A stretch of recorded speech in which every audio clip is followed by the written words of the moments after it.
د اذان نیوز محترم لیدونکو السلام علیکم. کابل کې د روسیې فدراسیون سفیر ښاغلی دیمیتری ژاینوف د افغانستان اسلامي امارت د بهرنیو چارو وزیر مولوي امیر خان متقي سره کتلي دي.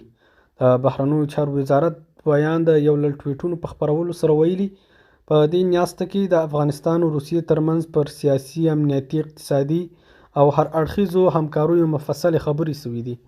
په دې ناسته کې د بهرنیو چارو وزیر وویل چې افغانستان لیوالی دی له روسیې سره خپلې سیاسي او اقتصادي اړیکې پراخې کړي. همداراز متقي صاحب ښاغلي ژینوف ته وویل چې افغانستان کې ښه امنیت راغلی ده او له نیکه مرغه اوس مهال په افغانستان کې جدي امنیتي ګواښونه نشته او نه هم له افغانستان څخه نورو هیوادونو ته کوم ګواښ شته. د روسیې سفیر هم په ورته ډول د دواړو هیوادونو ترمنځ په نږدې اړیکو ټینګار وکړ او په راتلونکي کې په ګڼو برخو کې د دولتي پلاو د تګ راتګ په اړه تیاری وښوده.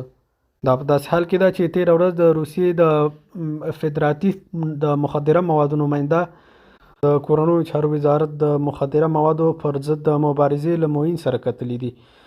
د روسیې دغه استازي ډاډ ورکړی چې له اسلامي امارت سره به د معتادینو په درملنه او همدا ډول یې له اسلامي امارت څخه د مخدره موادو پر منع کولو ملاتړ اعلان کړ.